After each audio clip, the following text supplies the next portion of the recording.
When they left Manchester for Cancun, Mexico a fortnight ago, they could never have imagined they'd be facing questions from the region's media on a virus which World Health officials say could infect up to 40% of Britain's population. One woman on their flight was taken away for tests after falling ill on board. Despite headlines like this dominating our newspapers over the last few days, most of the passengers returning here from Mexico say they knew little or nothing about the swine flu and that they should have been told more. What was the atmosphere like over there? Were people concerned?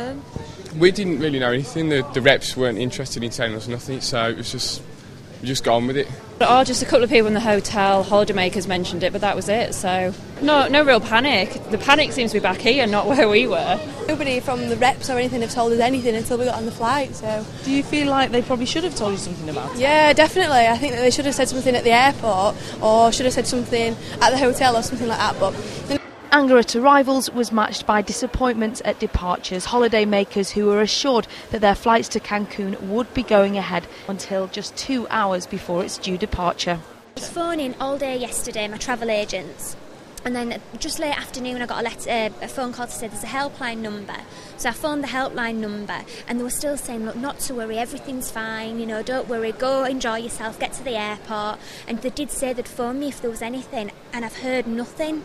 There's not a lot they can do there, but there's been no information. You would have thought they'd at least put drinks on or something, it's not been very well organised, actually. It's the lack of information. We've been given a piece of paper with a number, as you can see. We've been on it, some people, for 40, 50 minutes. Not one person yet has got through.